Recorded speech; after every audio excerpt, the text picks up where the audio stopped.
guulaystayaal qaran waa hormoodka kubadda cagta ee dadka baahiyaha gaarka qaba ee dhinaca dhagaha waxay hore ugu guulaysteen koobka horyaalka gobolada dalka Soomaaliland ee dadka baahiyaha gaarka qaba intaas kadib qaranka Jamhuuriyadda Soomaaliland ayaa ciyaartooyada u diray dalka Jamhuuriyadda Djibouti iyagoo matalaya qaranka Soomaaliland si ay ka qayb galaan tartan loo qabtay dadka baahiyaha gaarka qaba ee dhinaca dhagaha koobkaasina way ku guulaysteen waxaana sharaf iyo karaamo u soo hooyeen qaranka Jamhuuriyadda Soomaaliland maalintii shalay ayay ahayd markii madaxweynaha qaranka Soomaaliland uu dhalinyaradani kubadda cagta u qaabilay qasriga madaxtooyada Soomaaliland maantana maayirka magaalada Gabley Maxamed Amiin Cumar Cabdi oo ahmiyada siinaya isdhexgalka iyo dhiirigelinta dhalinyarada waxa uu maanta ciyaartooyadani qaba baahiyaha gaarka ee dhinaca dhagaha uu guriga martida ee magaalada Gabley ugu sameeyay hadhama sharafeed ballaaran taasoo ku dhiirigelinayo kuna goobaabinayo ciyaartooyada xulkan gobolka Awdal ugu horreyn waxa halkaas ka hadlay Samroon iyo sidoo kale kabtanka ciyaartooyadani maayirka Gabley uga mahadnaqay soo dhaweyntan iyo hadhama sharafeedkan maayarka runtii maanta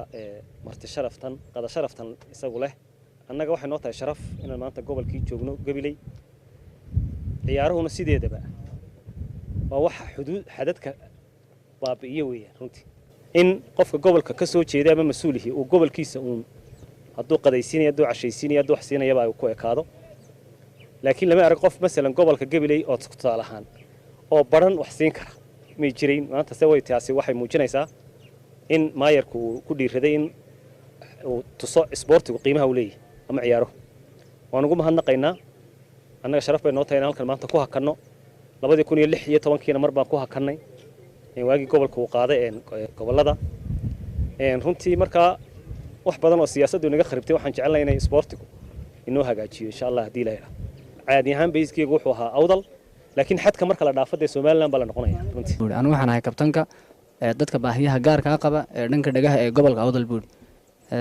si qurux badan baad noo soo dhaweyseen wadna sharafteen waa markii ugu horeysay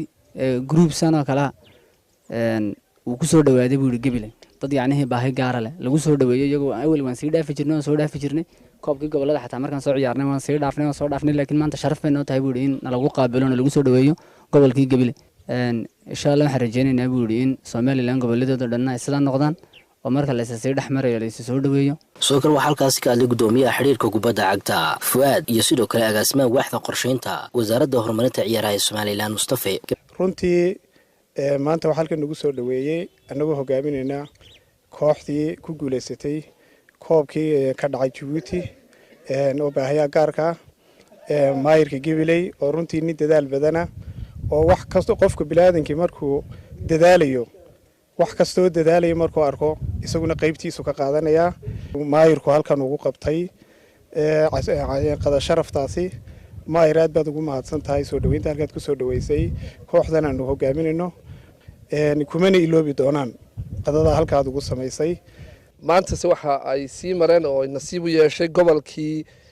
cagaarnaa dadka inta badan gobolka cagaaran buu yaqaan laakiin maanta waxaan waa gobolkii gobonimada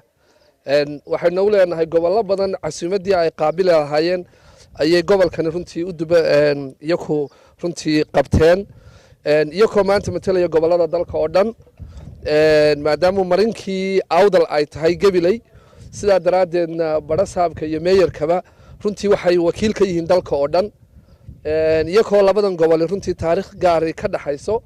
anoo kale ku hadlaya magacii xiriirka kubadda cagta ee dalka oo dhan runtii waan idinka gudoonay Gabley waxa halkaas ka hadlay maayirka magaalada Gabley Maxamed Amiin Cumar Cabdi bartamaanka gobolka Alcaase sharaf bay noo tahay inaanu idinku qaabilo magaalada Gabley oo maanta qada sharaf ku leedihiin aanu idinku maamuusano gobol ahaan idinku sharfano idinku qiimeynano runtii magaca aad qarankiina u soo hoyseen iyo dadaalka weyn ee sameyseen marka hore inaad Soomaaliland runtii horyaalkiinii aad qaadaan oo aad hormood u noqotaan aad iyo aad baan idinku hambalyeynaa inaad haddana dal jaarka intaad u baxdaan idinkoo magaca qarankiina huwan aad tartan ka qayb gashaan oo soo guulaysataan runtii waa magac labaad iyo guul labaad oo idinku hambalyeyno aad iyo aad baan ugu mahad celinaynaa cid kasta oo tacab idin gelisay hadday tahay macalinka iyo hadday tahay mas'uuliyiinta kale wasaaradda dhalinyarada ciyaaraha aad iyo aad baan idinku hambalyeynaa dareenkaasina runtii waa dareen farxadeed oo aad ku baraarujinaysaan dhalinyar fara badan oo rag iyo hablaba leh oo baahida ay qabaan darteed u haysta inay dadka gaabis oo aanay waxba soo kordhin karin runtii waa tusaale wanaagsan waa idinku hambaliyeynaa waa idin barbar taagannahay insha allahu tacaala waxaan rajaynaynaa inaad dadaalkaana halkaa ka sii wadaan shacab ahaan mas-uuliyiin ahaan gobolkii oo dhanna runtii annagaa ka wakiila sidaas iyo si lamay farxad idinku soo dhaweynayaan siduu waxa weeye uu Samaroon sheegayna waxaynu u baahannahay isdhexgalka inaynu sii xoojino oo goboladu isdhexgalaan oo dadweynaha qaranka Jamhuuriyadda Soomaaliland iyo dhalinyartuba dadaal dheer ay sameeyaan taana insha Allah inagu de laba gobol oo jaar baynu nahay inaga u horseedi doono Soomaaliland insha Allah taala weyn bay noo tahay in aynu maanta dhalinyartii baahiyaha gaarka xagga maqalka ee kubadda cagta ee gobolka Awdal oo runtii ahna hormoodka Soomaaliland isla markaana ciyaartii martiqaadkii ay ka heleen Djibouti ay ciyaarta u tageen ku soo guuleystay inaynu maanta Gabiley ku qaabilo farxad weyn iyo sharaf weyn bay noo tahay waa run ciyaaruhu isdhexgalkay kow ka yihiin sideedaba dhalinyarta baahiyaha gaarka ah xagga dhaguhu anigu waxaan aaminsanahay shakhsiyan inay yihiin dadka ugu intelligentsan gobolada kale anagu ka mid nahayna inaanu idinku dayano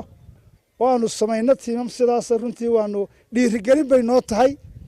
Soomaaliland guusha aad u soo hoyseen waan idinku mahadnaqaynaa